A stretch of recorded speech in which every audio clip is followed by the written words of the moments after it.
میں آتا ہے کہ حضرت عیسیٰ علیہ الصلوۃ والسلام جب آسمان سے نازل ہوں گے، اب پتہ نہیں اتنی اوپر سے زمین پہ آئیں گے، یہ اسباب کے خلاف ہے نا، یہ بات انسان کے لیے تو ممکن نہیں ہے۔ جب آپ زمین کے خول سے باہر جاتے ہیں آکسیجن ہی ختم ہو جاتی ہے، زندہ رہنا ممکن نہیں ہے، لیکن عیسیٰ علیہ السلام کو اللہ نے اپنی قدرت سے زندہ رکھا ہوا ہے۔ جب قرب قیامت میں دمشق میں عیسیٰ علیہ السلام آئیں گے تو حدیث میں آتا ہے کہ امام مہدی شام میں نماز کے لیے کھڑے ہوئے ہوں گے، عصر کی نماز کے لیے مصلی پہ مینار ہے، اس پہ کون نازل ہوگا؟ حضرت عیسیٰ علیہ السلام۔ تو مینار سے پھر سیڑھیاں لگائی جائیں گی حضرت عیسیٰ کے اترنے کے لیے۔ کمال کی بات ہے، اللہ وہاں سے یہاں تک آ گئے، تھوڑا سا تو رہ گیا فاصلہ، چھوڑا یار تم لوگ کس بن میں نہیں آ گئے۔ ابے سوال پیدا ہوتا ہے کہ جب ادھر سے ادھر تک آ گئے تو تھوڑا سا تو رہ گیا ہے نا، اب یہاں سیڑھیاں کیوں لگائی جا رہی ہیں؟ بھائی دنیا کیا ہے؟ دارالاسباب، ادھر سیڑھیوں سے جانا ممکن نہیں تھا، وہ اللہ اپنی قدرت سے ہی لے گیا۔ یہ دنیا دارالاسباب ہے، یہاں پہ کیا لگیں گی؟ سیڑھیاں لگیں گی، وہاں سے نیچے اتریں گے، اتنے بڑے بڑے پال ہوں گے جن سے پانی بہ رہا ہوگا، کیونکہ حضرت عیسیٰ علیہ السلام کو جب سولی پہ لٹکایا جا رہا تھا اس وقت آپ نے غسل کیا تھا، تو اللہ نے ان کی شکل کا کوئی آدمی کر دیا اور عیسیٰ ابن مریم کو آسمانوں پہ اسی حال میں اٹھا لی۔ اور قرب قیامت میں جب نازل ہوں گے تو عصابۃ تغزو مع عیسیٰ ابن مریم، نبی نے فرمایا میری اس امت کے لیے جنت کی ضمانت ہے جو عیسیٰ ابن مریم کے ساتھ مل کے جہاد کرے گی۔ حضرت عیسیٰ نے آتے ہی کیا کرنا ہے؟ جہاد کرنا ہے۔ تو اور پھر ایسا جہاد ہوگا اما الاسلام و اما السیف، یا تو اسلام ہے یا تلوار ہے، بیچ کا کوئی راستہ نہیں ہے۔ اور تقاتلون الیہود، سب سے پہلے لڑائی کس سے ہوگی؟ یہود سے ہوگی، عیسیٰ ابن مریم کی، کیونکہ یہود نے آپ کو قتل کرنے کی کوشش کی تھی، تو اللہ تعالیٰ عیسیٰ ابن مریم ہی کے ذریعے ان سے انتقام لیں گے۔ خیر، اب ایسا نہ ہو کل کوئی امام مہدی آ جائے۔ آج کل مارکیٹ میں امام مہدی کے نام پہ منجن دکھ رہا ہے، ہر تھوڑے دن میں کوئی مہدی۔ میرے والد صاحب ایک واقعہ بتایا کرتے تھے، ہماری محلے کی مسجد میں ایک آدمی بہت نیک تھا، عبادت کرتے کرتے نا اس کی کھوپڑی گھوم گئی اوپر سے۔ بعض لوگ بہت زیادہ عبادت کرتے ہیں، دماغ خشک ہو جاتا ہے، خوراک ہوتی نہیں ہے، ہنسی مزاح کی کوئی بات ہی نہیں ہوتی، تو اوپر سے سیٹنگ کیا ہو جاتی ہے؟ آؤٹ۔ تو اس کی سیٹنگ آؤٹ ہو گئی، برا نہیں تھا وہ، میرے والد صاحب کے پاس آیا، کہنے لگا، میرے والد صاحب کو لوگ حافظ صاحب کہتے تھے، حافظ صاحب ایک بات آپ سے کرنا چاہتا ہوں، آپ ذرا نیک آدمی لگ رہے ہیں، صرف آپ سے کروں گا، کسی اور سے نہیں۔ والد صاحب نے کہا کیا؟ کہتے ہیں مجھے نا کچھ الہامات ہو رہے ہیں کہ امام مہدی میں ہی۔ والد صاحب ہمیں یہ واقعہ سنا رہے تھے، کہتے ہیں کہ میں نے اس سے کہا کہ بس مجھے بتا دیا، میرے علاوہ کسی کو قطعاً نہیں بتانا، ورنہ حالات کا میں ذمہ دار، کوئی بھی بیل دے گا، صحیح ہے نا؟ تو بس یہ میں مجھے بتا دیا نا، بس یہ ہم دونوں کے راز کی بات ہے اور اللہ کو پتا ہے، کسی تیسرے کو بتانے کی بالکل بھی ضرورت نہیں۔ پھر والد صاحب نے اس کو بولا بھائی تو تھوڑا سا وظائف نہ کم کر دے، تھوڑا سا نارمل لائف میں آ جائے، انسان کا بچہ بن جا، تیری کھوپڑی کیا ہو رہی ہے سیٹنگ اپ۔ تو بہت سے امام مہدی اس چکر میں بنے ہیں، ہوتے نہیں ہیں۔ تو جب امام مہدی نے آنا ہوگا نا تو سب سے پہلی بات یہ کہ وہ مہدی ہونے کا دعویٰ نہیں کریں گے، ان کو لوگ کہیں گے کہ آپ مہدی ہیں، ان میں علامتیں دیکھ کے علماء ان سے خود کہیں گے، سارے پیچھے پڑ جائیں گے کہ آپ مہدی ہو۔ سمجھتے ہو کہ نہیں سمجھتے ہو؟ جو خود سے مہدی ہونے کا دعویٰ کرے وہ تو مہدی ہو ہی نہیں سکتا۔ اور جب امام مہدی ہوں گے تو عیسیٰ ابن مریم نازل ہوں گے، جس کے دور میں عیسیٰ نازل نہیں ہو رہے اس کا مطلب وہ مہدی ہے ہی نہیں۔ تو حدیث میں آتا ہے حضرت مہدی مصلی پہ کھڑے ہوں گے تو حضرت عیسیٰ علیہ السلام آئیں گے تو وہ حضرت مہدی ان کو مصلی پہ آگے کریں گے کہ آپ نماز پڑھائیں، لیکن حضرت عیسیٰ علیہ السلام کس کے حوالے کریں گے مصلی کہ یہ نماز آپ ہی پڑھائیں گے؟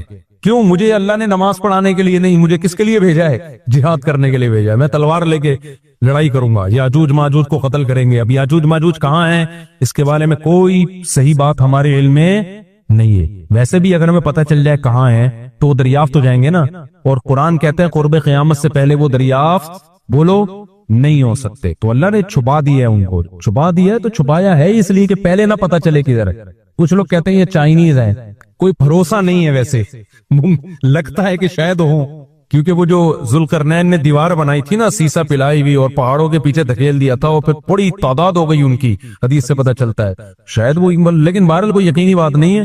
تو یاجوج ماجوج ایک بڑی طاقتور قوم ہوگی جس کو حضرت ذوالقرنین نے سورہ کہف میں اس کا بھی تذکرہ ہے، پہاڑوں کو بند کر کے ان کو دھکیل دیا، کہیں چھپا دیا ان کو، تو قرب قیامت میں وہ نکلیں گے اور پھر دنیا میں تباہی بچائیں گے، اور پھر ان کو کون قتل کرے گا؟ حضرت عیسیٰ علیہ السلام۔ تو وہ ابھی نہیں نکلیں گے، جب نکلیں گے تو ان کا ابھی دریافت بھی نہیں ہو سکتے وہ، باقی وہ کچھ کہتے ہیں مریخ میں، کچھ کہتے ہیں کہاں ہیں، ہمیں نہیں پتا کہاں ہیں، بہرحال بظاہر تو لگتا ہے زمین میں ہی ہے، کیونکہ ذوالقرنین جو گئے تھے مشرق اور مغرب شمال جنوب کا انہوں نے سفر کیا، اسی زمین میں کیا تھا سفر تو واللہ عالم. ہمیں بس اجمالی طور پر ان چیزوں پہ ایمان لانا ضروری ہے. ان کی ڈیٹیل ہمیں بتائی نہیں گئی ہے تو ہمیں ڈیٹیل میں جانے کی اجازت نہیں ہے. باقی قیاس آرائیاں ہوتی ہیں, صحیح بھی ہو سکتی ہیں, غلط بھی ہو سکتی ہیں. اچھا, تو میں یہ عرض کر رہا تھا کہ 309 سال وہ سوئے ہیں. وَنُقَلِّبُهُمْ ذَاتَ الْيَمِينِ وَذَاتَ الشِّمَالِ, اللہ کہتے ہیں ہم ان کو پلٹتے تھے. اب ادھر کو کروٹ لے کے سوچو, اب ادھر. وَكَذَلِكَ بَعَثْنَاهُمْ, 309 سال کے بعد ان کو اللہ نے جگایا. پوری حکومت بدل گئی, پوری حکومت کا تختہ پلٹ گیا. اب جب 309 سال کے بعد اٹھے ہیں تو پیٹ کمر سے چپکا ہوا ہے, ٹھیک ہے نا, وہ لگ رہی ہے ٹائٹ والی. تو کیا کہتے ہیں, کم لبستم, پہلے آپس میں کہنے لگے ہم کتنا سوئے ہیں, ہم کتنا سوئے. ایک نے کہا لبثنا یومن او بعض یوم, یا تو پورا دن سوئے ہیں, کیونکہ سورج جب ہم سوئے تھے تو یہاں تھا, اب یہاں ہیں. لیکن جب یہاں ہیں تو اس کا مطلب پورا دن تو نہیں سوئے ہم, پورا چکر تو ہو جانا چاہیے تھا نا. مثال کے طور پر وہ سوئے تھے مغرب کے وقت اور آنکھ کھل رہی ہے اشراق کے وقت. اب کنفیوز ہو رہے ہیں نا کہ یار اگر ہم تھوڑا سوئے ہیں تو یہ تو ہمیں لگ رہا ہے بہت زیادہ سوئے ہیں, 24 گھنٹے سے زیادہ تو سو نہیں سکتا کوئی. تو کہنے لگے یا تو ہم پورا ایک دن سوئے ہیں یا شاید اس سے کم سوئے ہیں. کم سونے پر یہ اعتراض ہو رہا ہے کہ نیند تو بڑی شاندار طریقے سے پوری ہوئی ہے, 4-6 گھنٹے میں ایسی ہوتی نہیں ہے. اور اگر زیادہ سوئے ہیں تو سورج جب ہم سوئے تھے وہ یہاں تھا, اب یہاں ہے, تو یہ تو 24 گھنٹے بھی پورے نہیں ہوئے. کیونکہ ان کا کیا خیال ہے کہ یہ 300 دفعہ پلٹ کے سورج آ چکا ہے. جب کافی دیر ان کی بحث ہوئی تو کہنے لگے ربکم اعلم بکم, اللہ ہی جانتا ہے بھائی کتنا سوئے ہیں, اس بحث سے کوئی فائدہ نہیں ہے, ابھی تو روٹی کی فکر کرو. فبعثوا احدکم بورقکم, یہ سکہ رائج الوقت لے کے جاؤ اور روٹی لے کر آؤ. اب دیکھو یہاں بھی وہ اللہ پہ توکل کر سکتے تھے کہ ہم جا رہے ہیں, پیسے لے جانے کی ضرورت نہیں ہے, ہم نے اللہ کے لیے قربانی دی ہے, کھلائے گا کون ہمیں, اللہ. نا بھائی, اللہ نے کہا ہے جتنے اسباب اختیار کر سکتے ہو کرو. تم ایک اجنبی جگہ پہ جا رہے ہو, تمہارے پاس سکے ہونا, پیسے تو لے کے جاؤ. عربوں میں نا جب زمانے جاہلیت میں حج ہوتا تھا تو دور دور سے جو عرب قبیلے بیت اللہ آتے تھے پیسے نہیں لے کے آتے تھے ساتھ میں, کہتے تھے کہ ہم اللہ کے گھر کی زیارت کے لیے جا رہے ہیں تو کھلائے گا کون ہمیں, اللہ, ہم پیسے نہیں لے کے جائیں گے. یہ تو توکل کے خلاف ہے یار. اللہ کے مہمان وہ مثال ایسے دیتے تھے جیسے آپ اپنی نانی کے جا رہے ہو اور اپنی کھانا ساتھ لے کے جا رہے ہو, تو نانی کو غصہ آئے گا نا, بیٹا میں نے تیری دعوت کی ہے تو کھلاؤں گی کون, میں کھلاؤں گی تجھے, تو اپنے ساتھ کھانا کیوں لے کر آیا. تو کہتے تھے جب ہم کسی کے مہمان ہوتے ہیں تو کھانا ساتھ نہیں لے کے جاتے, میزبان کا کام ہے, تو ہم اللہ کے گھر پہ جا رہے ہیں, ہم پیسے لے کے نہیں جائیں گے, اللہ پہ توکل کریں گے. جب پیسے ختم ہوتے نا تو بھیک مانگ رہے, تو بھائی کو اللہ کے نام پہ کوئی کھانا دے دے یار, کوئی تو روٹی دے دے. جب پیسے ختم ہوتے تو کیا کرتے یار, کہیں سے جگاڑ, پھر چوریاں چکاریاں شروع کر دیتے.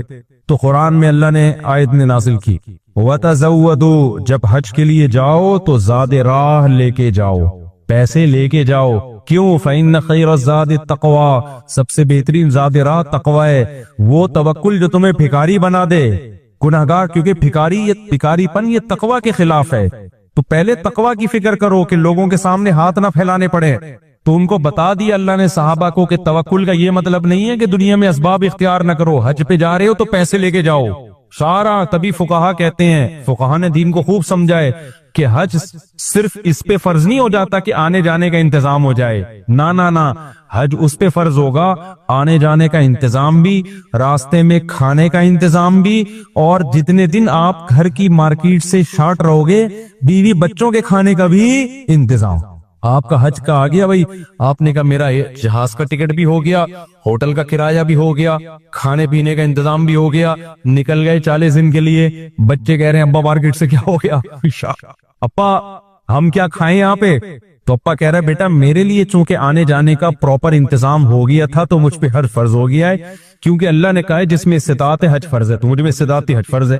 تو بچے کہیں گے ہمارا کیا قصور ہے. اس لیے علماء نے بیان کیا کہ استطاعت میں یہ بھی داخل ہے کہ آپ کا بھی اور جن کی آپ کفالت کر رہے ہو, جو آپ کی شرعن ذمہ داری ہے, ان کا بھی انتظام ہو.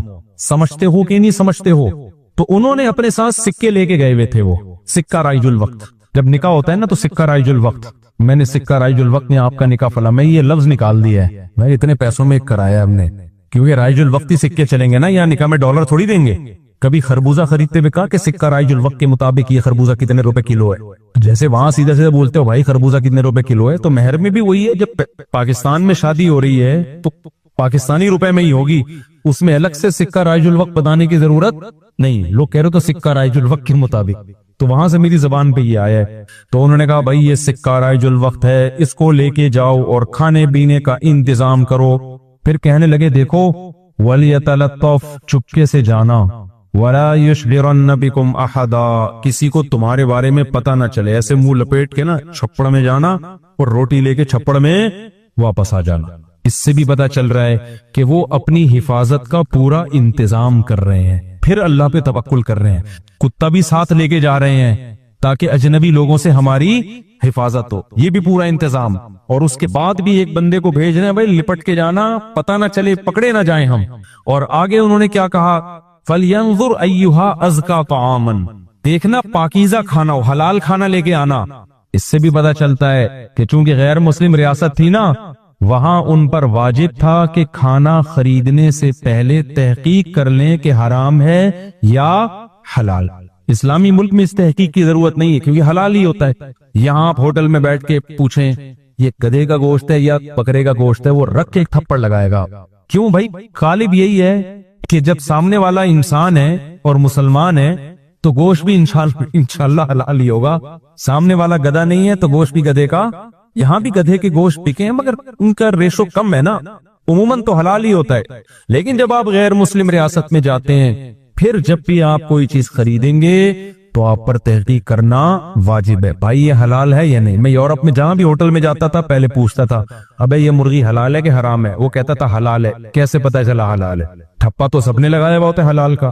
کہاں سے خریدی آپ نے؟ وہ بتاتا تھا فلاں سے۔ میں نے کہا آپ کو پتا ہے کہ وہ ہاتھ سے ذبح کرتے ہیں؟ کہ جی ہمیں تو نہیں پتا۔ میں نے کہا پھر ہم بھی دکھائیں گے بھائی۔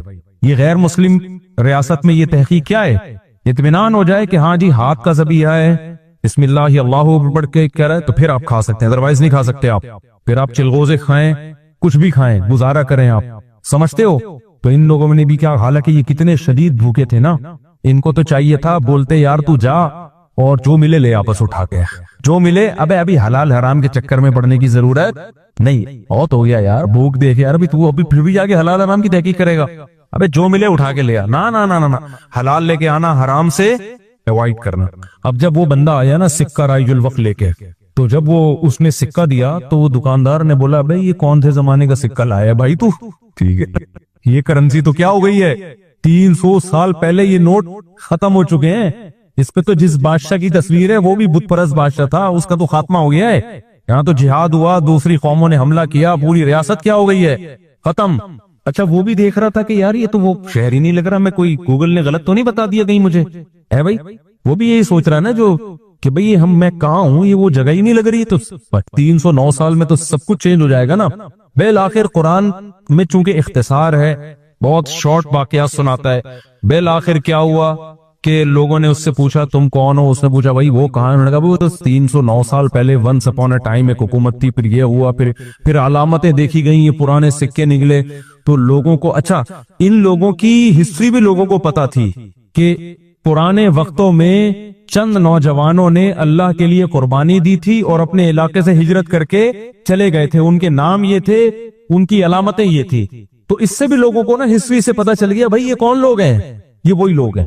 تو پھر بہرحال جب ہو گیا تو ان کی تو بڑی واہ واہ ہو گئی، یار یہ تو بڑے کرامتی بزرگ ہیں، یہ تو 300 سال سے کہاں سو رہے تھے، غار میں سو رہے تھے۔ سب نے ان کو بلایا، بھائی ان کا تو بڑا اکرام ہوا۔ میں اب آگے میں اپنے اسٹائل میں بیان کر رہا ہوں، قرآن میں نہیں لکھا ہوا، جو ہوتا ہے ایسے موقع پہ بھائی دم کر دیں، ہمارے وہ گنجے کے بال نہیں آ رہے، حضرت اس کے سر پہ دم کر دیں، اس کی شادی نہیں ہو رہی، اس کے لیے دعا کر دیں، اور یہ بچہ مفتی مولوی صاحب میرا بچہ انسان کا بچہ بن جائے۔ ہم نے جب پیدا کیا تھا اس وقت انسان تھا، لیکن اب جو رپورٹ ہے اس کے مطابق یہ جو شکایتیں آ رہی ہوتی ہیں، کوئی پھونک لگاتے ہیں، کوئی تبلیغ میں نکال دیں، کوئی نصیحت کر دیں، جو بھی ان کا اتنی عزت ہو گئی، پھر انہوں نے وہ سب آ گئے اور ان کی پڑی، جو اللہ نے نا ان کی دعا ایسے قبول کی کہ بجائے ہجرت کرنے کے انہی کے وطن کو ان کے لیے سوٹیبل بنا، اور بالآخر ایک وقت کے بعد ان کی طبعی موت ہوئی۔ تو اب لوگوں میں جھگڑا ہو گیا، بھائی ان کی موت واقع ہو گئی ہے، تو یہ چونکہ ایک بڑا تاریخی واقعہ ہوا ہے نا، اس واقعے کو محفوظ رکھا۔ ہسٹری تو ہر ایک چاہتا ہے نا محفوظ ہو، اور وہ ہسٹری جس میں کوئی سبق ہو۔ تو کسی نے کہا ہم قبہ بنائیں گے، کسی نے کہا ہم کیا بنائیں گے، لیکن جو غالب لوگ تھے، جن کو اللہ نے غلبہ دیا تھا، انہوں نے کہا لَنَتَّخِذَنَّ عَلَيْهِمْ مَسْجِدًا، ہم ان کے غار کہا جاتا ہے کہ اسی غار میں ان کو دفن کیا گیا جس غار میں انہوں نے زندگی گزاری نا. ہم ان کے غار کے قریب ایک مسجد بنائیں گے تاکہ اس مسجد میں نماز بھی ہو، عبادت بھی ہو، عقیدہ توحید بھی زندہ رہے، کیونکہ انہوں نے قربانی توحید کے لیے دی تھی اور مسجد توحید کا سب سے بڑا ذریعہ ہے. مسجد بتاتی ہے کہ صرف اللہ کو پکارا جائے گا، تو انہوں نے پھر وہاں مسجد بنا دی. تو اب بعض لوگ اس سے کہتے ہیں، اس سے پتہ چلتا ہے مزاروں پہ مسجدیں بنانا جائز ہیں. نہ اس وقت ان کی قبر کے قریب مسجد بنائی گئی تھی توحید کو زندہ کرنے کے لیے. اب قبروں پہ مسجد بنانے سے توحید کا بیڑا غرق ہوتا ہے. اب شرک اور بت پرستی پھیلتی ہے اس لیے علماء کہتے ہیں اب قبرستانوں میں مسجدیں نہیں بنائی جائیں گی. ان کی نیت کچھ اور تھی، آج کچھ اور ہونے لگتا ہے. آج قبروں کو سردہ ہونے لگتا ہے وہاں پہ، اس لیے آج منع کیا جائے گا اس عمل سے. سمجھتے ہو کہ نہیں سمجھتے؟ تو اس واقعے میں ہمیں کیا سبق ملتا ہے؟ اس واقعے سے ہمیں سبق ملتا ہے کہ جو اللہ کے لیے قربانی دیتا ہے اللہ اس سے غافل نہیں ہوتا، اللہ غیب سے اس کی مدد کرتا ہے.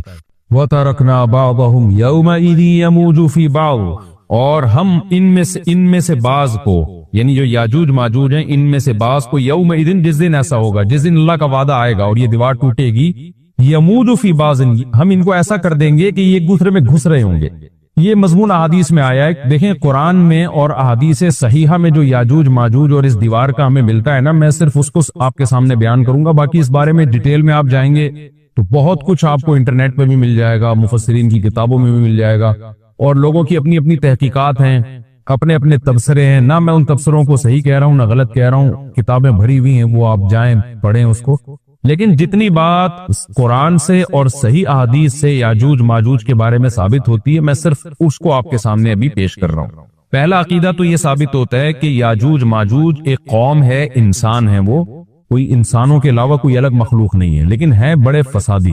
دوسری بات یہ بہت قدیم ہے. ذوالقرنین جب گئے تو اس سے پہلے کی یہ قوم ہے اور زمین میں پہلے سے فساد مچا رہی ہے، لیکن بہت زیادہ ان کی کثرت نہیں تھی جتنی کثرت قرب قیامت میں ہوگی، کیونکہ نسل ان کی بہت تیزی کے ساتھ بڑھ رہی ہے. تیسری بات یہ ہے کہ اللہ نے ان کو دنیا کے کسی حصے میں رکھ کے چھپا دیا ہے. چھپایا اس لیے ہے کہ ان کے ظاہر ہونے کا ایک ٹائم ہے، اور وہ ہے حضرت عیسیٰ علیہ السلام کا دور.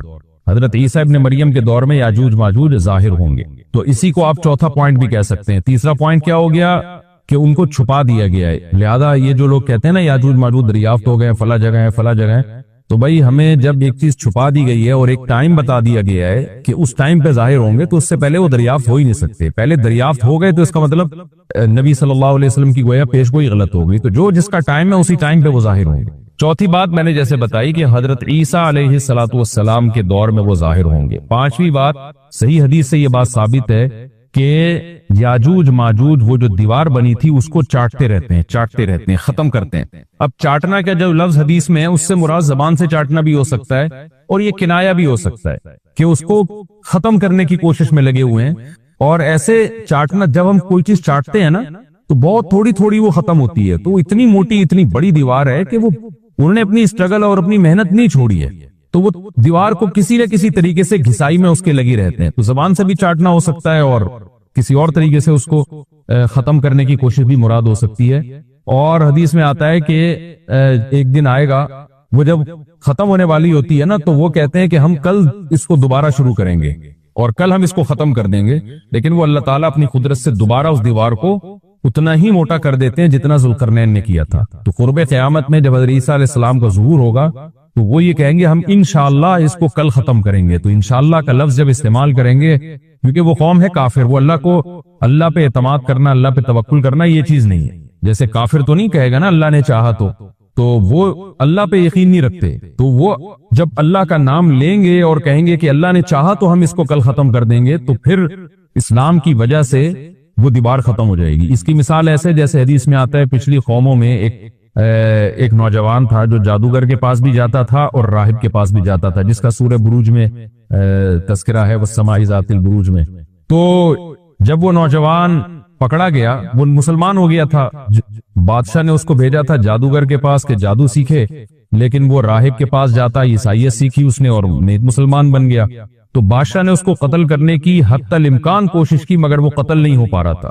بادشاہ نے اس کو پہاڑ پہ بھیجا اپنے سپاہیوں کو لے کے کہ پہاڑ سے لے جا کے اس کو گرا دو، لیکن اللہ نے مدد کی کہ وہ سپاہی گر گئے، یہ بچ گیا. بادشاہ نے حکم دیا اس کو سمندر میں لے جا کے غرق کر دو، وہ سارے سپاہی غرق ہو گئے، یہ بچ گیا. تو کسی بھی طرح سے اس کی قتل کی کوششیں کامیاب نہیں ہو رہی تھی، تو اس نے بادشاہ سے کہا کہ تو اگر مجھے قتل کرنا چاہتا ہے نا تو چوک پہ کھڑا کر کے تیر مجھے مار اور کہے کہ بسم اللہ وربی ھذا الغلام، اس نوجوان کے رب کے نام سے میں اس کو قتل کرتا ہوں، تو اللہ کا نام لے کے مجھے مارے گا تو میں قتل ہو جاؤں گا۔ نوجوان یہ قربانی اس لیے دے رہا تھا کہ بادشاہ جب پوری پبلک کے سامنے اللہ کا نام لے گا تو لوگوں کو یقین آ جائے گا کہ بھئی اللہ کا نام لینے سے تو کام ہو گیا، اور اللہ کا نام لیے بغیر کام نہیں ہو رہا تھا۔ تو جو بادشاہ اللہ کو مانتا نہیں تھا آج اس کو بھی اللہ کا نام لینا پڑا ہے۔ تو نوجوان نے یہ قربانی اس لیے دی کہ بادشاہ جب اللہ کا نام لے گا لوگوں کو اللہ کی ذات پہ یقین آئے گا اور لوگ مسلمان ہو جائیں گے، عیسائیت کو قبول کر لیں گے۔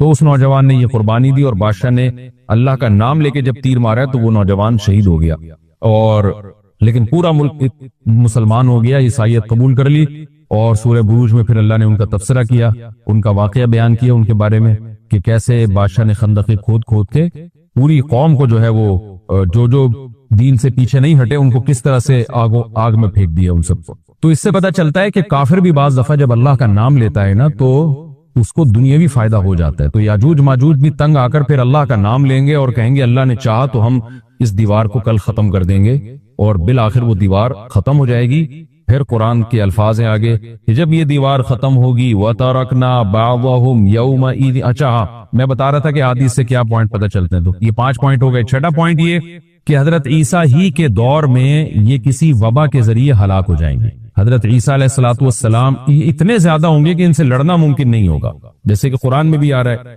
وَتَرَكْنَا بَعْضَهُمْ يَوْمَئِذٍ يَمُوجُ فِي بَعْضٍ، ہم ان میں سے بعض کو بعض کے اندر گھسا دیں گے، اتنی کثرت سے ایک دوسرے میں، آبادی کی کثرت بہت ہوگی، ان کی گھسے ہوئے ہوں گے ایک دوسرے میں، یہ جیسے چیونٹی اور مکوڑے ہوتے ہیں، تو ان سے لڑنا ممکن نہیں ہوگا۔ تو حضرت عیسیٰ علیہ الصلوۃ والسلام لوگوں کو لے کے کوہ طور پہ چلے جائیں گے، اور باقی مسلمان وہ اپنے اپنے گھروں کے اندر بند ہو جائیں گے، اور پھر اللہ کی طرف سے ایک وبا آئے گی، اور اس وبا میں یہ سارے کے سارے ہلاک ہو جائیں گے، اور پھر جب ہلاک ہو جائیں گے تو اتنی زیادہ ان کی لاشیں زمین پہ ہوں گی، اتنی زیادہ کہ انسانی آبادی ان کی لاشوں سے متعفن ہونا اور بیمار ہونا شروع ہو جائے گی، ان کی لاشوں سے بدبو اٹھے گی، اور ظاہر ہے انسان ہوں گے یہ، تو اس کی وجہ سے جو زمین کا ماحول خراب ہوگا۔ پھر حضرت عیسیٰ علیہ الصلوۃ والسلام اللہ سے دعا مانگیں گے کہ اللہ تعالیٰ ان کو کسی طرح ٹھکانے لگائے، کوئی انتظام کرے۔ پھر حدیث میں آتے ہیں بارشیں ہوں گی اور سیلاب آئیں گے، اور ان کی لاشیں بہہ بہہ کے پانیوں میں جا کے، سمندروں میں جا کے ختم ہو جائیں گی، اللہ تعالیٰ ان کو اس طرح سے ٹھکانے لگائے گا۔ تو یہ یہاں تک جتنے بھی مضامین ہیں یہ صحیح حدیث سے ثابت ہے۔ تو قرآن کہتا ہے وَتَرَكْنَا بَعْضَهُمْ يَوْمَئِذٍ يَمُوجُ فِي بَعْضٍ، ہم ان میں سے بعض کو بعض میں چھوڑ دیں گے، بہت کثرت ہوگی۔ وَنُفِخَ فِي الصُّورِ، اور پھر سور پھونکا جائے گا۔ قرآن میں تو یہ کہ سور پھونکا جائے گا ایسے لگ رہا ہے جیسے فوراً پھونکا جائے گا، مگر احادیث میں تفسیر ہے کہ فوراً نہیں پھونکا جائے گا۔ یاجوج ماجوج قیامت کی نشانیوں میں سے ایک بہت بڑی نشانی ہوگی، یعنی اس بات کی علامت ہوگی کہ اب قیامت بہت قریب ہے۔ تو حضرت عیسیٰ ابن مریم علیہ السلام جب نازل ہوں گے، میں تھوڑی سی ترتیب بیان کر دیتا ہوں کہ جو کیونکہ بات یاجوج ماجوج کی چل رہی ہے تو اس سے منسلک جو واقعات ہیں جو اس دور میں ہوں گے وہ بھی میں اسی لیکچر کے ضمن میں بیان کر دیتا ہوں۔ ہمیں صحیح حدیث سے یہ پتہ چلتا ہے کہ قرب قیامت میں جب مسلمان بہت کسمہ پرسی میں ہوں گے تو خراسان سے لشکر اٹھے گا۔ خراسان یہ افغانستان اور ایران کا حصہ، اس علاقے کو نبی صلی اللہ علیہ وسلم کے دور میں خراسان کہا جاتا ہے، جس میں قندھار بھی آتا ہے، ایران کا بھی حصہ آتا ہے اس میں۔ تو یہاں سے لشکر اٹھے گا، مجاہدین لڑیں گے بہت بڑی تعداد میں، دنیا میں جہاد ہوگا، کیونکہ مسلمان ظلم کی چکی میں پس کے تنگ آ چکے ہوں گے، اور لڑتے لڑتے حدیث میں آتا ہے اتنی بڑی بڑی لڑائیاں ہوں گی کہ 1/3 مسلمان شہید ہو جائیں گے اس میں، 1/3 مجاہدین جو لڑنے والے ہوں گے، اور 1/3 جو ہوں گے وہ میدان جنگ سے بھاگ جائیں گے، اور 1/3 کو اللہ فتح عطا فرمائے گا۔ تو جو 1/3 میدان جنگ سے بھاگ جائیں گے، نبی صلی اللہ علیہ وسلم نے فرمایا ان کی توبہ کبھی قبول نہیں ہوگی۔ جو 1/3 شہید ہو جائیں گے وہ افضل ترین شہداء ہوں گے اس وقت کے، اور 1/3 کو اللہ تعالیٰ غلبہ عطا فرمائیں گے۔ ایک واقعہ تو ہمیں قرب قیامت میں نبی صلی اللہ علیہ وسلم سے یہ ملتا ہے صحیح حدیث سے۔ دوسرا ہمیں یہ ملتا ہے کہ قرب قیامت ہی میں مسلمان قسم پرسی کا شکار ہوں گے، تو تلاش کریں گے حضرت مہدی کو، کیونکہ حضرت مہدی وہ شخصیت ہیں جن پہ تمام نیک لوگ جمع ہو جائیں گے اور وہ مسلمانوں کی میدان جنگ میں کمانڈ کریں گے، جہاد میں کمانڈ کریں گے۔ تو ان کو بیت اللہ میں تلاش کیا جائے گا، وہ رسول اللہ صلی اللہ علیہ وسلم کی اولاد میں ہوں گے، اور لوگ ان کو پہچان لیں گے، اہل اللہ پہچان کر ان کو اپنا امیر بنائیں گے، اور ان کی قیادت میں بھی لڑائی اور جہاد شروع ہوگا. اور یہ لڑائی جب دمشق میں لڑائی ہو رہی ہوگی تو دمشق میں عصر کی نماز کے وقت حضرت مہدی، میں نے جو یہ کہا کہ دمشق میں لڑائی ہو رہی ہوگی، مقصد یہ نہیں ہے کہ دمشق کوئی میدان جنگ بنا ہوا ہوگا، مقصد یہ ہے کہ وہ مجاہدین کا لشکر دمشق میں ہوگا عصر کی نماز کے وقت. لڑائی چاہے کسی اور میدان میں ہو رہی ہو، لیکن حدیث میں ہمیں دمشق کا تذکرہ ملتا ہے. تو دمشق میں حضرت شام کا تذکرہ ملتا ہے، اور جو قرائن ہمیں ملتے ہیں وہ دمشق کی ایک خاص مسجد ہے. وہ مسجد حضرت مفتی تقی عثمانی صاحب اور مفتی رفیع عثمانی صاحب نے اس کو ہائی لائٹ بھی کیا، لیکن وہ یقینی نہیں ہے. یہ خوب سمجھے، انہوں نے اس کا بھی تبصرہ کیا کہ اس کے بارے میں کوئی یقین نہیں ہے. تو حضرت مہدی عصر کی نماز پڑھا رہے ہوں گے، لوگ امامت میں آپ کے پیچھے کھڑے ہوں گے، یہاں تک کہ مسجد کے مینار پر، آج بھی وہ مینار موجود ہے جس کے بارے میں غالب گمان ہے کہ یہ وہ مینار ہے جہاں حضرت عیسیٰ علیہ السلام نازل ہوں گے. غالب گمان کے درجے میں کہا جا سکتا ہے، ورنہ پھر اسی کے اڑوس پڑوس میں کوئی مسجد ہوگی. میرا اگر شام جانا ہوا تو انشاءاللہ میں ارادہ ہے کہ میں ولاگ میں اس مسجد کا بھی تذکرہ کروں گا، اس جگہ کا بھی تذکرہ کروں گا. لیکن میں پہلے یہ بات بتا دوں کہ وہ 100% یقینی نہیں ہے. ایسا نہ ہو کہ اس مسجد کے مینار پہ چڑھ کے لوگ جو ہے وہ اس کے کوئی مینار کو ہی چاٹنا شروع کر دیں تبرک کے طور پہ. تو عصر کی نماز کا ٹائم ہوگا. حضرت عیسیٰ ابن مریم علیہ الصلوۃ والسلام فرشتوں کے کندھوں پہ ہاتھ رکھ کے نیچے اتریں گے نماز کے ٹائم پہ، یعنی آسمان سے مینار تک آئیں گے، اور پھر مینار سے آپ کے لیے سیڑھیاں لگائی جائیں گی. سیڑھیوں کے ذریعے مینار سے نیچے اتریں گے اور لوگ ان کو پہچان لیں گے. حضرت مہدی ان کو امامت کے لیے آگے کریں گے کہ آپ اللہ کے ایک پیغمبر ہیں، آپ نماز پڑھائیے. حضرت عیسیٰ علیہ السلام انہی کو آگے رکھیں گے. اور اس طرح کا مفہوم ہے حدیث میں کہ اللہ نے اس کام کے لیے آپ کو ہی منتخب کیا. کیا مطلب یہ امامت اس امت کا حق ہے؟ تو حضرت عیسیٰ ابن مریم علیہ الصلوۃ والسلام کا جو کام ہوگا وہ جہاد ہے، اور یہودیوں سے انتقام لینا، کیونکہ یہودیوں نے اپنے خیال میں حضرت عیسیٰ کو قتل کیا تھا. تو اللہ نے یہودیت ہی کے خاتمے کے لیے اور دجال کے خاتمے کے لیے عیسیٰ ابن مریم کو نازل کیا. حضرت مہدی سے پہلے ہی دجال ظاہر ہو چکا ہوگا.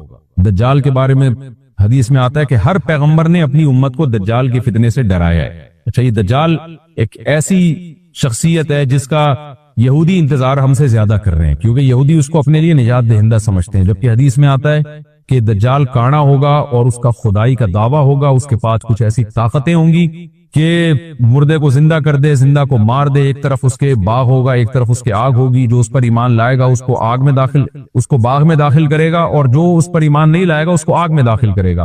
اور رسول اللہ صلی اللہ علیہ وسلم نے فرمایا اس کی جو آگ ہے حقیقت میں وہ جنت کا باغ ہوگا، اور اس کا جو باغ ہے حقیقت میں وہ جہنم کی آگ ہوگی. تو جو نبی کی باتوں پہ یقین کرتے ہیں وہ دجال کے فتنے سے محفوظ رہیں گے.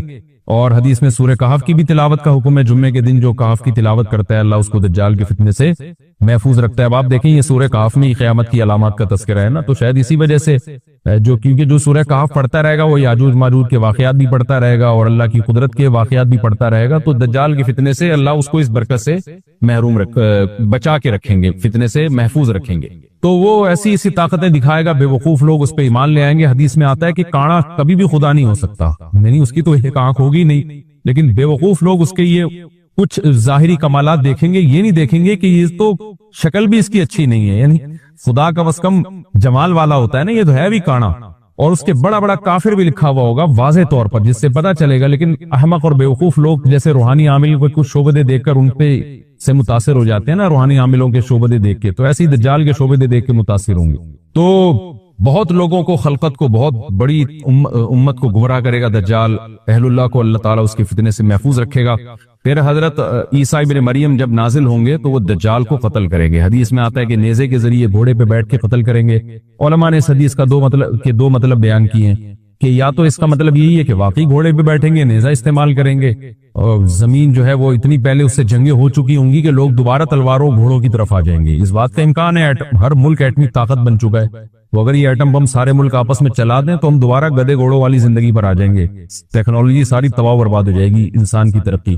تو اس بات کا بھی امکان ہے کہ کوئی اس سے پہلے ہو سکتا ہے کوئی ایسی جنگ عظیم ہو کہ انسانیت دوبارہ پہاڑوں پتھروں کے دور میں آ جائے. لیکن ظاہر یہ معلوم ہوتا ہے کہ رسول اللہ صلی اللہ علیہ وسلم نے جو کلام کیا ہے، ظاہر ہے اس دور کے لحاظ سے جو لوگوں کے جہاں تک جو لوگوں کی مینٹل اپروچ ہے وہاں تک، تو نبی صلی اللہ علیہ وسلم میزائل یا اور ٹینکوں کا تذکرہ کرتے تو کیا سمجھ میں آتا؟ تو گھوڑے سے مراد ہے جو اس زمانے کا گھوڑا ہوگا، اور نیزے سے مراد ہے اس زمانے کا جو اسلحہ ہوگا، کیونکہ نیزہ نبی کے دور کا ایک مناسب اسلحہ تھا اور گھوڑا نبی کے دور کی میدان جنگ کی ایک مناسب سواری تھی.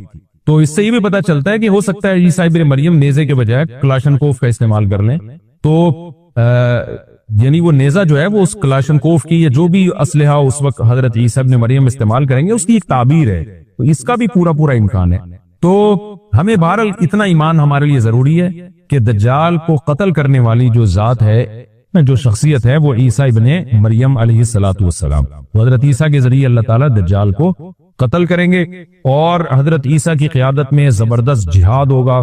حدیث میں آتا ہے کہ عیسیٰ ابن مریم اس دنیا کو امن سے بھر دیں گے، اتنا امن ہو جائے گا اور اتنی مالی فراوانی ہوگی، اتنی مالی، کیونکہ دنیا میں مال بہت ہے، ڈسٹریبیوشن صحیح نہیں ہے، جو تقسیم ہے نا مال کی وہ ظالمانہ ہے، جس کی وجہ سے غریب سے غریب تر ہے، امیر سے امیر تر ہے۔ حضرت عیسیٰ ابن مریم ایسا نظام قائم کریں گے کہ جس سے مال کی صحیح تقسیم ہو، اور لوگ اٹھیں گے زکوٰۃ کا مستحق تلاش کریں گے اور لوگوں کو زکوٰۃ کا مستحق نظر نہیں آئے گا، غریب تلاش کرنا مشکل ہو جائے گا۔ یعنی ایک آدمی، حدیث کے مفہوم ہے کہ زکوٰۃ لے کے گھومتا رہے گا اور اس کو کوئی غریب نہیں ملے گا، اتنی مالی فراوانی ہو جائے گی۔ پھر ترمذی کی روایت میں آتا ہے کہ اللہ کی طرف سے برکتیں ایسی نازل ہوں گی کہ بڑے بڑے انار پیدا ہوں گے، بڑے بڑے انگور پیدا ہوں گے، زمین اپنی برکتیں کھول دے گی، اور حضرت عیسیٰ علیہ السلام خنزیر کو بھی دنیا سے ختم کر دیں گے، خنزیر کی نسل کو ختم کر دیا جائے گا، وَيَضَعُ الْجِزْيَةَ، اور جزیہ کا نظام ختم، اما الاسلام و اما السیف، یا تو تلوار یا اسلام، اس کے علاوہ نہیں۔ تو نبی صلی اللہ علیہ وسلم کو اللہ نے جس مقصد کے لیے دنیا میں بھیجا تھا، اس مقصد کی جو تکمیل ہے وہ عیسیٰ ابن مریم کے ذریعے۔ باقی اس میں حکمتیں کیا ہیں، اس پر میرے الگ سے بیانات موجود ہیں کہ اللہ نے حضرت عیسیٰ ابن مریم کا انتخاب کیوں کیا اس کام کی تکمیل کے لیے، اسی امت میں کوئی کیوں منتخب نہیں کر لیا، یا یہ کہ پیغمبر صلی اللہ علیہ وسلم ہی کے ذریعے پوری دنیا میں اسلام کو غالب کر دیا جاتا، اس میں کیا حکمتیں ہیں، اس پر میرے الگ سے بیانات موجود ہیں۔ ابھی تو میں کوشش کرتا ہوں کہ تفسیر سے میں جو ٹو دا پوائنٹ بات ہے اس سے یہاں اس لیکچر میں نہ ہٹوں۔ تو اسی وقت میں حضرت عیسیٰ ابن مریم اس کو یاجوج ماجوج کو قتل کریں گے اور دنیا انصاف سے بھر جائے گی، اور اللہ تعالیٰ نے جو پیغمبروں کو دنیا میں بھیجا تھا اس کا مقصد کیفیت اور کمیت دونوں لحاظ سے حاصل ہو جائے گا۔ اس کے بعد پھر آہستہ آہستہ دنیا میں زوال شروع ہوگا، اور پھر جب پوری دنیا کے لوگ زوال کا شکار ہوتے ہوتے کفر کی طرف جائیں گے، گناہوں کی طرف، اور حدیث میں آتا ہے جب تک ایک شخص بھی اللہ کا نام لینے والا ہوگا اس دنیا پر قیامت نہیں آئے گی، یہاں تک کہ آخری شخص دنیا سے اٹھے گا جو اللہ کا نام لیا کرتا تھا، اس کے بعد اللہ تعالیٰ سور پھونکیں گے، جبریل کو حکم دیں گے سور پھونکنے کا، اور اس دنیا کو تباہ و برباد کر دیا جائے گا۔ تو آگے قرآن کہتا ہے وَنُفِخَ فِي الصُّورِ، اور پھر سور میں پھونکا جائے گا، فَجَمَعْنَاهُمْ جَمْعًا، پھر ہم ان تمام انسانوں کو جمع کر دیں گے، وَعَرَضْنَا جَهَنَّمَ يَوْمَئِذٍ لِلْكَافِرِينَ عَرْضًا، اور قیامت کے دن ہم جہنم کو یومئذ، جس دن ایسا ہوگا یعنی جس دن سور پھونکا جائے گا، یہ دوسرا سور مراد ہے، للکافرین عرضا، کافروں کے سامنے پیش کر دیں گے، الذین کانت اعینہم فی غطاء عن ذکری، یہ وہ لوگ ہیں جن کی آنکھیں میری یاد سے پردے میں پڑی ہوئی تھی، یعنی میری یاد کی چیزیں ان کو نظر ہی نہیں آتی تھی، غفلت میں پڑی ہوئی تھی جن کی آنکھیں، وَكَانُوا لَا يَسْتَطِيعُونَ سَمْعًا، اور یہ سننے کی صلاحیت بھی نہیں رکھتے تھے، نہ حق بات سنتے تھے نہ حق دیکھتے تھے، بس اپنے خواہشات کی جو چیزیں ہیں وہ ان کو اچھی لگتی تھیں اور وہی ان کو سمجھ میں آتی تھی۔ تو یہ ہمارا رکوع الحمدللہ کمپلیٹ ہو گیا۔ اس رکوع میں ہمیں بہت سارے اسباق ملتے ہیں، میں نمبر وار اس کو مختصراً بیان کر دیتا ہوں۔ پہلی بات تو یہ کہ دیکھیں اللہ تعالیٰ نے کیسے کیسے بادشاہ دنیا میں بھیجے اور کتنے پاورفل بادشاہ۔ حضرت ذوالقرنین کا نام ہی قرن والا، دو کناروں والا، زمین کے بہت بڑے حصے کو حضرت ذوالقرنین نے فتح کیا، اور اللہ کے نیک بندے کیسے اللہ کے راستے میں لڑتے رہے ہیں۔ تو یہ جو لوگ بیٹھ جاتے ہیں نا بس عبادت کرو اور لڑائی وڑائی اسلام میں ہے ہی نہیں، یہ دنیا میں کوئی بھی عقل مند اس نظریے کا حامی نہیں ہوگا۔ تو طاقت اور قوت کی اسلام میں بہت زیادہ اہمیت ہے۔ اس سے ہمیں یہ بھی پتہ چلتا ہے کہ اپنے ملک کی، خاص طور پر اسلامی ملک کی جو فوجی قوتیں ہیں، جو فوجی طاقتیں ہیں، ان کی ہمیں قدر کرنی چاہیے، کیونکہ اگر کوئی بھی ملک عسکری لحاظ سے کمزور ہو جائے، کیونکہ اللہ تعالیٰ تو جو عسکری لحاظ سے طاقتور قومیں تھیں اللہ نے ان کا کتنا تذکرہ کیا، ہاں وہ اللہ کے باغی نہ ہو۔ تو اسلامی ملک میں کوئی بھی اسلامی کنٹری ہے، چاہے سعودی عرب ہے، چاہے پاکستان ہے، چاہے ترکی ہے، کوئی بھی اسلامی کنٹری ہے، اس کی فوج کی قدر کرنی چاہیے، کیونکہ اسی کی وجہ سے ملک کا بارڈر محفوظ ہوتا ہے۔ اگر مسلمان عسکری لحاظ سے کمزور ہونا شروع ہو جائیں تو کافر ہمیں گاجر مولی کی طرح کاٹنا شروع کر دیں، اسلام دشمن قوتیں ہمیں کھا جائیں، ختم کر دیں ہمیں کھا کے۔ تو نیک قوتوں کو اپنی بقا کے لیے ہمیشہ سے ایک اسلحے کی اور طاقت کی ضرورت رہتی ہے، اس کی اہمیت اسلام میں بہت زیادہ ہے۔ موسیٰ علیہ الصلوۃ والسلام کے بعد کتنے بڑے بڑے جنگی کمانڈر پیدا ہوئے، ذوالقرنین کا اللہ نے کیسا تذکرہ کیا. ذوالقرنین کی عبادت کا کہیں بھی تذکرہ نہیں, حالانکہ وہ بڑے عبادت گزار بھی تھے. داؤد علیہ السلام کی عبادت کا تذکرہ بھی ہے, ان کی تلوار اور طاقت کا تذکرہ بھی ہے. تو اللہ تعالیٰ جہاں عبادت کا تذکرہ کرتے ہیں تو طاقت اور قوت کا بھی تذکرہ کرتے ہیں. اس سے عسکری لحاظ سے اپنے آپ کو مضبوط کرنے کی اہمیت کا ہمیں پتہ چلتا ہے کہ اسلام میں اس کی بڑی اہمیت ہے. کسی بھی اسلامی ملک کی فوج کا مورال کسی بھی لحاظ سے ڈاؤن نہیں ہونا چاہیے, اور عسکری لحاظ سے وہ کسی بھی لحاظ سے کمزور نہیں ہونی چاہیے, اور اس کو چاہیے کہ اعدوا لهم ما استطعتم من قوہ پر عمل کرے. کہ قرآن کہہ رہا ہے روز بروز اپنی طاقت اور قوت میں اضافہ کرنے کی کوشش کرو. اس سے مسلم قوم کو کبھی بھی غافل نہیں ہونا چاہیے, اور کوئی بھی ایسا کام جس سے مسلمان قوتیں اور طاقتیں کمزور ہونا شروع ہو جائیں, اس کام سے ہمیں بچنا چاہیے. دوسری بات ہمیں یہ پتہ چلی کہ اللہ تعالیٰ نے اہل اسلام کے ذمے پوری دنیا کی ذمہ داری لگائی ہے, کسی ایک ملک کی نہیں. جتنے بھی پیغمبر آئے ہیں جب وہ دنیا فتح کرنا شروع کی ہے تو کہیں رکے نہیں ہیں وہ کہ بھئی یہاں تک, اس سے آگے نہیں جانا. ان کی صلاحیت ہی ختم ہو گئی ہو, وسائل ہی ختم ہو گئے ہو تو الگ بات ہے. تو پوری دنیا ہے جس میں اللہ کے دین کو غالب کرنا ہے. اب اس کا طریقہ کیا ہوگا, ظاہر ہے جو جس زمانے میں سوٹیبل طریقہ ہو وہ اختیار کیا جائے گا. تو حضرت ذوالقرنین پہلے انتہائی مشرق کی طرف گئے ہیں جہاں سورج نکلتا ہے, تو وہاں سے جہاں سے آبادی شروع ہو رہی ہے, اور ان کا خیال تھا کہ اب آگے آبادی نہیں ہے تو پھر جا کے سٹاپ کیا ہے. مغرب میں بھی ایسے ہی, شمال میں بھی ایسے ہی. تو ہمیں جب دیکھتے ہیں کہ جب صحابہ کرام نے دنیا فتح کرنا شروع کی ہے تو ہمیں مسلمان کمانڈروں میں بھی ایسے واقعات ملتے ہیں کہ وہ علاقے فتح کرتے کرتے سمندر کے کنارے پہنچے اور انہوں نے سمندر کو دیکھ کے کہا کہ تیرے آگے بھی آبادی ہوتی نا تو ہم اللہ کا کلمہ وہاں بھی بلند کرتے. یہ دور تھا مسلمانوں کا, اور یہ عیسیٰ ابن مریم دوبارہ پھر وہی کریں گے, پوری دنیا کو فتح کریں گے. تو حضرت ذوالقرنین کے اس واقعے سے پتہ چلتا ہے کہ پوری دنیا کی ذمہ داری اللہ نے ہمیشہ سے اہل اللہ پہ لگائی ہے, اور وہ پوری دنیا میں اللہ کے دین کو غالب کرنے کی کوشش میں ہمیشہ سے لگے رہے ہیں. تیسری بات ہمیں پتہ چلتی ہے کہ اسباب اور وسائل کی اہمیت. حضرت ذوالقرنین نے جب اتنا پہاڑوں کے بیچ میں اتنا یعنی لوہے کی پلیٹیں لگا کے تانبا پگھلا کے آہنی دیوار بنائی ہے تو خوش ہوئے ہیں, ھذا رحمت من ربی, یہ میرے رب کی رحمت ہے. تبھی تو اللہ کا شکر ادا کیا نا, خوشی پہ شکر ادا کیا جاتا ہے. تو اس سے یہ بھی پتہ چلتا ہے کہ سائنس اور ٹیکنالوجی, دیکھیں یہ کام ٹیکنالوجی کے بغیر ممکن نہیں تھا.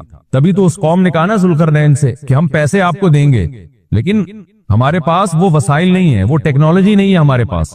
اور بظاہر ایسا لگتا ہے کہ ان کے پاس لوہا بھی تھا, تانبا بھی تھا, کیونکہ حضرت ذوالقرنین اب یہ تو نہیں ہے نا کہ زمین کے مشرق کی طرف دوبارہ لوہا جمع کرنے گئے ہوں, تو وہیں سے جو کچھ ہوگا نکالنا ہوگا. تو وسائل اس قوم کے پاس تھے, ٹیکنالوجی نہیں تھی کہ اس لوہے کو اور اس تانبے کو پگھلا کے دونوں پہاڑوں کے بیچ میں پلیٹیں کیسے بنانی ہیں اور ان کو کیسے ان کے بیچ میں تانبا کر کے کہانی دیوار بنائی, یہ ٹیکنالوجی ان کے پاس نہیں تھی. تو اس سے ہمیں ٹیکنالوجی کی ویلیو کا بھی پتہ چلتا ہے. آج مسلمان اس میں بھی بہت پیچھے چلے جا رہے ہیں اور اس کو مذہب سمجھنا شروع کر دیا ہے, یہ بات بھی غلط ہے. حضرت ذوالقرنین نے اتنی طاقت اور قوت کا استعمال کیا اور اتنے زبردست طریقے سے اس وقت جو بھی اس سوٹیبل ٹیکنالوجی تھی اس کا استعمال کر کے دو پہاڑوں کے بیچ کے راستے کو بند کر دیا, اور اس پہ خوشی منائی ہے ذوالقرنین نے. یہ نہیں کہا کہ بھئی اس سے کچھ بھی نہیں ہوتا, اصل میں تو بس انسان کو چاہیے کہ وہ اللہ اللہ کیا کرے بیٹھ کے, اور یہ کیا اللہ سے بس مدد مانگو, اللہ ہی. یاجوج ماجوج کے بارے میں ان کو کہہ دیتے ذوالقرنین کہ تم سب رات کو تہجد میں اٹھ کے دعائیں مانگو, اللہ یاجوج ماجوج سے تمہیں بچا لے گا. نہ حضرت ذوالقرنین نے کہا دعائیں بھی مانگو, یقیناً حکم دیا ہوگا دعائیں مانگنے کا, لیکن ہم پورے اسباب اور وسائل استعمال کریں گے, لوہے کی پلیٹیں بنائیں گے, تانبے کو پگھلائیں گے, اوپر چڑھائیں گے اور اس طرح سے پوری مضبوط دیوار بنائیں گے. آج مسلمان ہاتھ پہ ہاتھ رکھ کے بیٹھ گیا ہے اور وظیفوں میں اور جو ہے بس وہ چند صبح شام کے وظیفے پڑھ کے وہ سمجھتا ہے کہ ساری دنیا کے سارے مسائل کا حل اس سے ہو جائے گا. ایسا نہیں ہے, آپ کو بہت زیادہ ترقی کرنی ہے, بہت زیادہ اسباب و وسائل میں آپ کو غیر مسلموں سے آگے نکلنا ہے. جیسے کہ قور اولا کا مسلمان نکلا تھا, تبھی اللہ نے اس کے لیے دنیا میں فتوحات کے دروازے کھولے تھے. تو اللہ ہمارے لیے فتوحات کے دروازے جب ہی کھولے گا جب ہم عبادت کے ساتھ ساتھ سائنس اور ٹیکنالوجی کے میدان میں بھی آگے بڑھنے کی کوشش کریں. اور ہمیں قرب قیامت کی علامتیں بھی اس رکوع میں پتہ چلتی ہیں. حدیث میں آتا ہے کہ حضرت عیسیٰ علیہ السلام جب آسمان سے نازل ہوں گے, اب پتہ نہیں اتنی اوپر سے زمین پہ آئیں گے, یہ اسباب کے خلاف ہے نا, یہ بات انسان کے لیے تو ممکن نہیں ہے. جب آپ زمین کے خول سے باہر جاتے ہیں آکسیجن ہی ختم ہو جاتی ہے, زندہ رہنا ممکن نہیں ہے. لیکن عیسیٰ علیہ السلام کو اللہ نے اپنی قدرت سے زندہ رکھا ہوا ہے. جب قرب قیامت میں دمشق میں عیسیٰ علیہ السلام آئیں گے تو حدیث میں آتا ہے کہ امام مہدی شام میں نماز کے لیے کھڑے ہوئے ہوں گے, عصر کی نماز کے لیے. مصلی پہ مینار ہے, اس پہ کون نازل ہوگا؟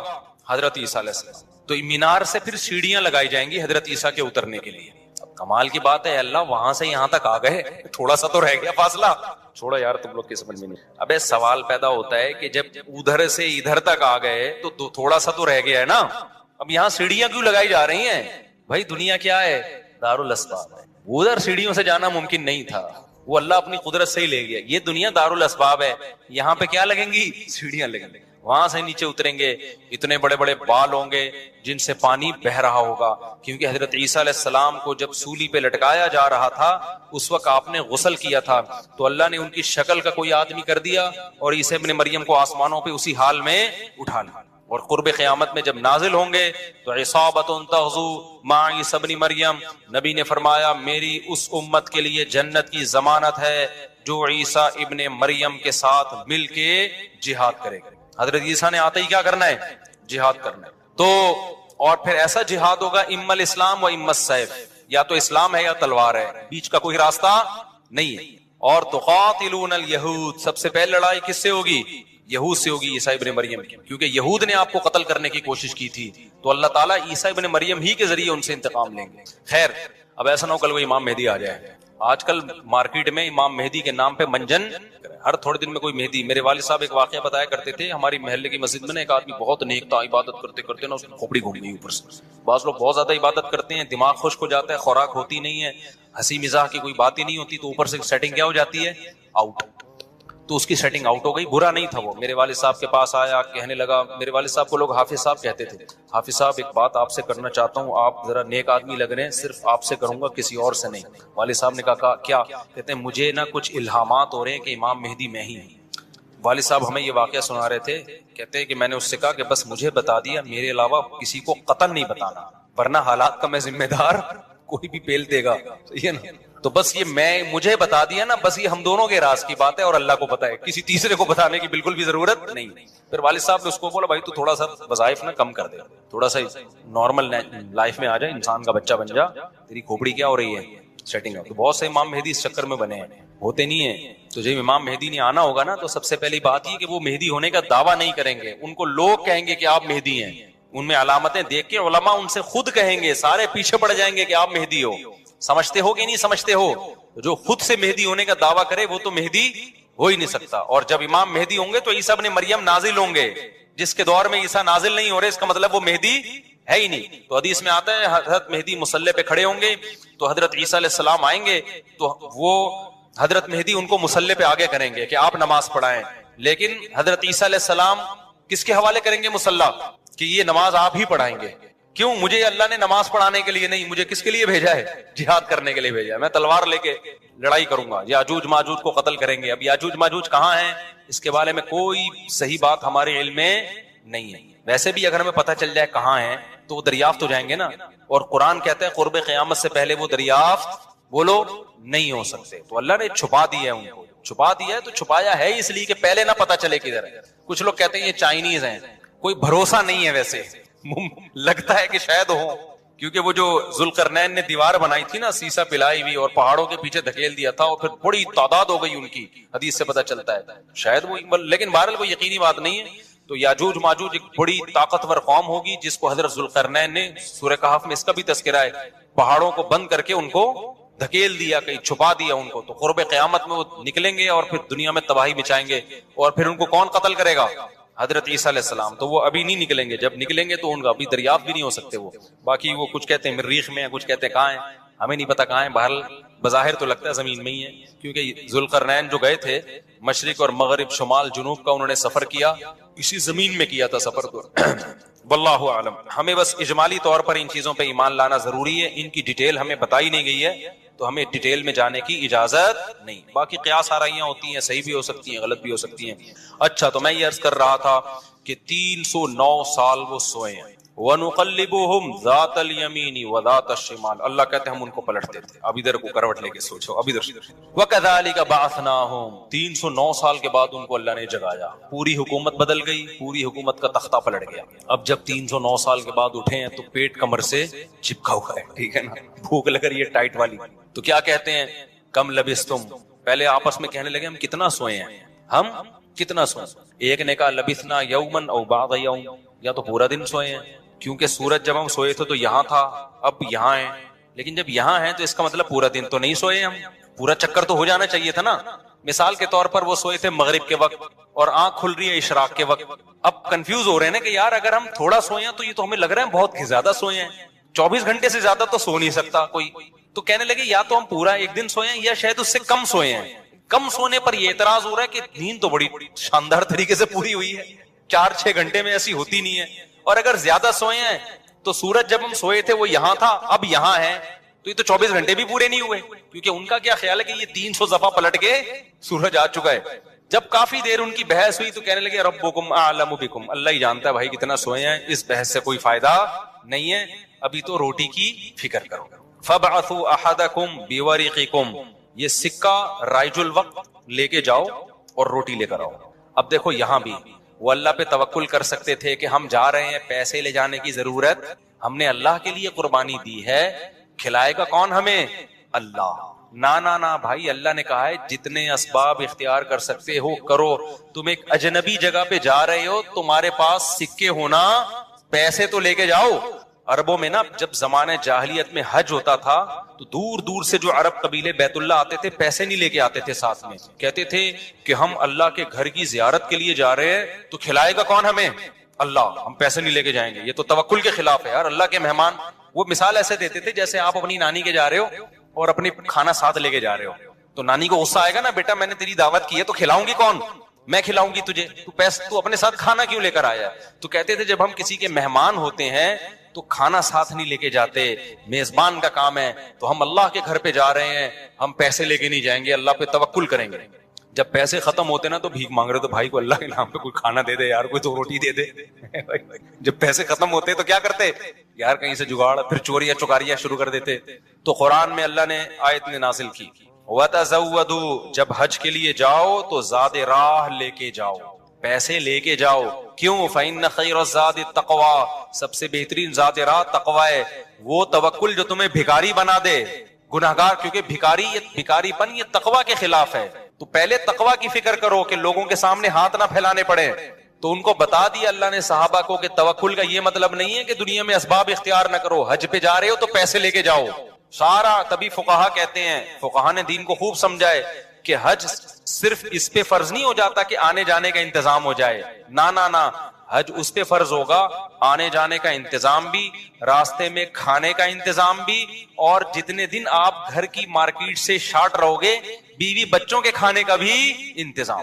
آپ کا حج کا آ گیا بھائی، آپ نے کہا میرا جہاز کا ٹکٹ بھی ہو گیا، ہوٹل کا کرایہ بھی ہو گیا، کھانے پینے کا انتظام بھی ہو گیا، نکل گئے 40 دن کے لیے. بچے کہہ رہے ہیں ابا مارکیٹ سے کیا ہو گیا؟ ابا ہم کیا کھائیں یہاں پہ؟ تو ابا کہہ رہا ہے بیٹا میرے لیے چونکہ آنے جانے کا پراپر انتظام ہو گیا تھا تو مجھ پہ حج فرض ہو گیا ہے، کیونکہ اللہ نے کہا ہے جس میں استطاعت ہے حج فرض ہے، تو مجھ میں استطاعت حج فرض ہے. تو بچے کہیں گے ہمارا کیا قصور ہے؟ اس لیے علماء نے بیان کیا کہ استطاعت میں یہ بھی داخل ہے کہ آپ کا بھی اور جن کی آپ کفالت کر رہے ہو، جو آپ کی شرعن ذمہ داری ہے، ان کا بھی انتظام ہو. سمجھتے ہو کہ نہیں سمجھتے ہو؟ تو انہوں نے اپنے ساتھ سکے لے کے گئے ہوئے تھے، وہ سکہ رائج الوقت. جب نکاح ہوتا ہے نا تو سکہ رائج الوقت، میں نے سکہ رائج الوقت میں آپ کا نکاح فلاں، میں یہ لفظ نکال دیا ہے، اتنے پیسوں میں کرایا ہم نے، کیونکہ رائج الوقت ہی سکے چلیں گے نا، یہاں نکاح میں ڈالر تھوڑی دیں گے. کبھی خربوزہ خریدتے ہوئے کہا کہ سکہ رائج الوقت کے مطابق یہ خربوزہ کتنے روپے کلو ہے، جیسے وہاں سیدھا سیدھا بولتے ہو بھائی خربوزہ کتنے روپے کلو ہے، تو مہر میں بھی وہی ہے. جب پاکستان میں شادی ہو رہی ہے تو پاکستانی روپے میں ہی ہوگی، اس میں الگ سے سکہ رائج الوقت بتانے کی ضرورت نہیں. لوگ کہہ رہے تو سکہ رائج الوقت کے مطابق، تو وہاں سے میری زبان پہ یہ آیا ہے. تو انہوں نے کہا بھائی یہ سکہ رائج الوقت ہے، اس کو لے کے جاؤ اور کھانے پینے کا انتظام کرو. پھر کہنے لگے دیکھو وَلْيَتَلَطَّفْ، چپکے سے جانا، وَلَا يُشْعِرَنَّ بِكُمْ أَحَدًا، کسی کو تمہارے بارے میں پتہ نہ چلے. ایسے منہ لپیٹ کے نا چھپڑ میں جانا اور روٹی لے کے چھپڑ میں واپس آ جا. اس سے بھی پتہ چل رہا ہے کہ وہ اپنی حفاظت کا پورا انتظام کر رہے ہیں، پھر اللہ پہ توکل کر رہے ہیں. کتا بھی ساتھ لے کے جا رہے ہیں تاکہ اجنبی لوگوں سے ہماری حفاظت ہو، یہ بھی پورا انتظام. اور اس کے بعد بھی ایک بندے کو بھیج رہے ہیں بھائی لپٹ کے جانا، پتہ نہ چلے، پکڑے نہ جائیں ہم. اور آگے انہوں نے کیا کہا؟ فَلْيَنظُرْ أَيُّهَا أَزْكَىٰ طَعَامًا، دیکھنا پاکیزہ کھانا ہو، حلال کھانا لے کے آنا. اس سے بھی پتہ چلتا ہے کہ چونکہ غیر مسلم ریاست تھی نا وہاں ان پر واجب تھا کہ کھانا خریدنے سے پہلے تحقیق کر لیں کہ حرام ہے یا حلال.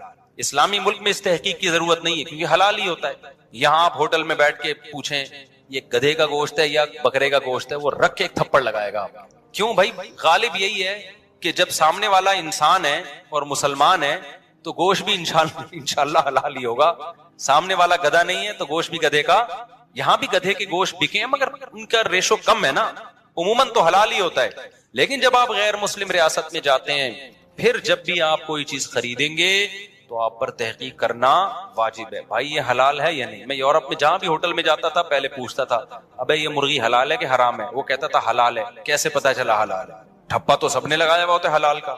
کہاں سے خریدی آپ نے؟ وہ بتاتا تھا فلاں سے. میں نے کہا آپ کو پتا ہے کہ وہ ہاتھ سے ذبح کرتے ہیں؟ کہ جی ہمیں تو نہیں پتا. میں نے کہا پھر ہم بھی نہیں کھائیں گے. بھائی یہ غیر مسلم ریاست میں یہ تحقیق کیا ہے؟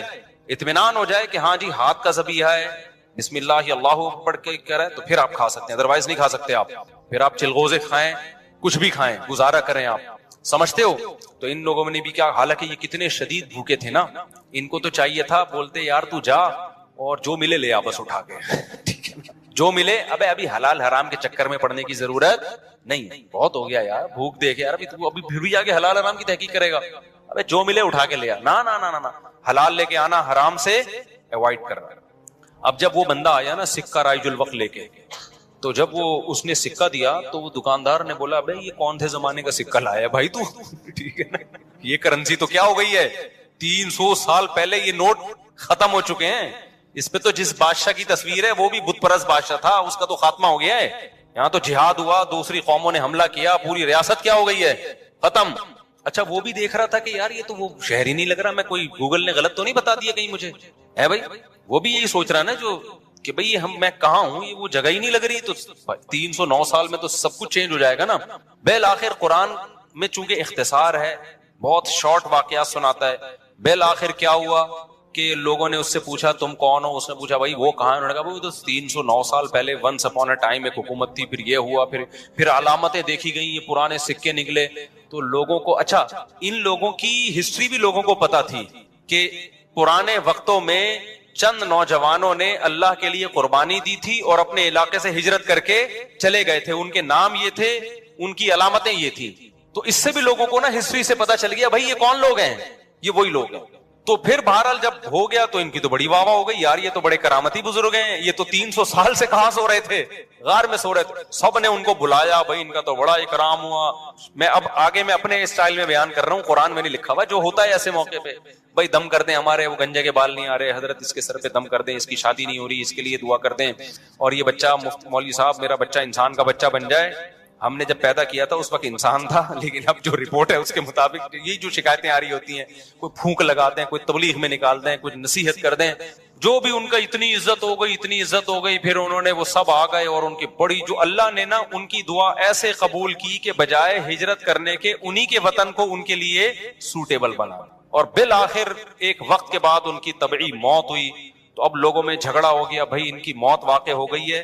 تو یہ چونکہ ایک بڑا تاریخی واقعہ ہوا ہے, تاریخی واقعہ ہوا ہے نا, اس واقعے کو محفوظ رکھنا. ہسٹری تو ہر ایک چاہتا ہے نا محفوظ ہو, اور وہ ہسٹری جس میں کوئی سبق ہو.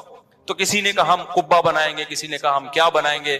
لیکن جو غالب لوگ تھے, جن کو اللہ نے غلبہ دیا تھا, انہوں نے کہا لنتخذن علیہم مسجدا, ہم ان کے غار, کہا جاتا ہے کہ اسی غار میں ان کو دفن کیا گیا, جس غار میں انہوں نے زندگی گزاری نا, ہم ان کے غار کے قریب ایک مسجد بنائیں گے تاکہ اس مسجد میں نماز بھی ہو, عبادت بھی ہو, عقیدہ توحید بھی زندہ رہے. کیونکہ انہوں نے قربانی توحید کے لیے دی تھی, اور مسجد توحید کا سب سے بڑا ذریعہ ہے. مسجد بتاتی ہے کہ صرف اللہ کو پکارا جائے گا, تو انہوں نے پھر وہاں مسجد بنا دی.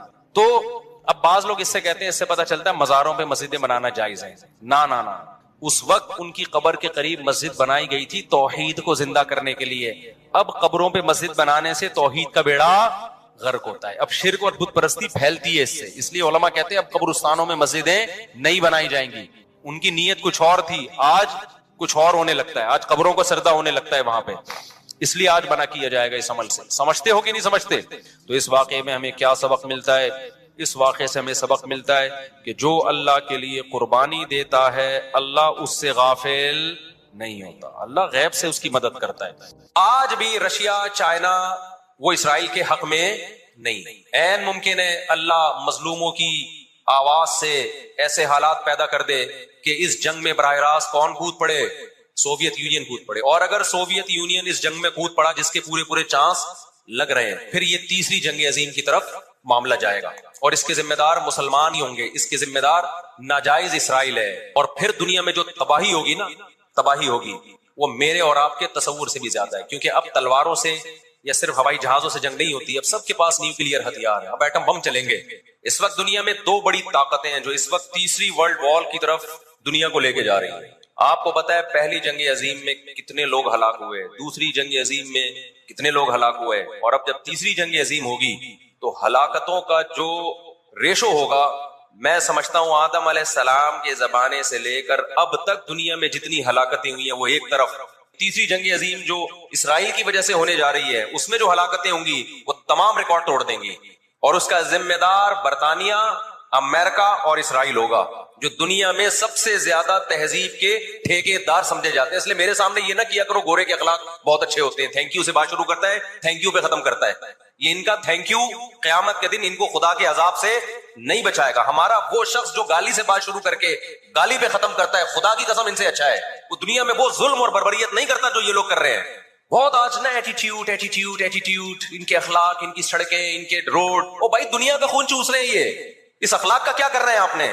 عراق میں جو بھوک سے بچوں کو مارا ہے وہ کس نے مارا ہے؟ مسلمانوں نے مارا ہے یا ان 27 اتحادیوں نے مارا ہے؟ وہ عراق اب تک اپنے پاؤں پہ کھڑا نہیں ہو پایا ہے. اس تباہی کا جو سینکڑوں بچے یونائٹڈ نیشن کی رپورٹ کے مطابق عراق میں بھوک سے مرے ہیں، ان کا ذمہ دار سعودی عرب ہے، پاکستان ہے، یا وہ 27 اتحادی ممالک ہیں جو سارے غیر مسلم کنٹریز ہیں جنہوں نے 27 ملکوں نے مل کے عراق پہ حملہ کیا تھا اور جھوٹا الزام لگایا کہ ان کے پاس کیمیکل ہتھیار ہے. اب بھی دنیا کو اگر ہوش نہیں آتا اور کفر کی حقیقت سمجھ میں نہیں آتی ہے، ہمارے لبرل اور سیکولر طبقے کو جو صبح و شام ان کے گن گاتے ہیں، تو پھر آپ کو اس کا اللہ کے سامنے حساب دینا پڑے گا. کہاں گئی وہ عالمی طاقتیں؟ کہاں گئے وہ تہذیب کے ٹھیکیدار جو ہمیں تہذیب سکھاتے ہیں؟ دنیا میں 2 بڑی جنگیں ہو چکی ہیں، ان دونوں بڑی جنگوں میں کہیں بھی کسی مسلمان کا نام بولو نہیں آئے گا، کہیں بھی نہیں آئے گا کہ یہ کسی فلاں مسلم کی وجہ سے ہوئی ہے یہ جنگ. اور اب تیسری جنگ عظیم کی طرح یہ جنگ ہوگی، یہ ذہن میں رکھیں. 1 ارب سے زیادہ مسلمان ہیں، 1 ارب سے زیادہ. اور یہودی کتنا ہے؟ 1 کروڑ بھی میرا خیال ہے نہیں ہوگا. لیکن یہ 1 ارب سے زیادہ مسلمان کس کے کنٹرول میں ہیں؟ اور میں آپ کی اطلاع کے لیے عرض کروں، اس وقت اسرائیل امریکہ کا غلام نہیں ہے، خوب سمجھ لیں. امریکہ کی گچی کس نے پکڑی ہوئی ہے؟ اسرائیل نے پکڑی ہوئی ہے. اسرائیل انڈیا کا غلام نہیں ہے، انڈیا کی گچی پکڑی ہوئی ہے کس نے؟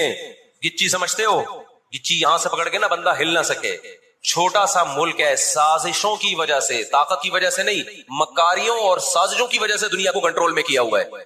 سازشیں کسے کہتے ہیں؟ ایک بہت طاقتور آدمی جو آپ کے کنٹرول میں نہ ہو، آپ اس کے کسی راز پہ مطلع ہو جائیں، اسے کسی برائی میں ڈالیں اور خفیہ ویڈیو بنا لیں آپ اور بولیں جو میں کہہ رہا ہوں کرتا رہے ورنہ یہ ویڈیو لیک کر دوں گا. وہ انتہائی پاورفل آدمی بھی کنٹرول میں کس کے آ جائے گا؟ ایک انتہائی کمزور آدمی کے کنٹرول میں.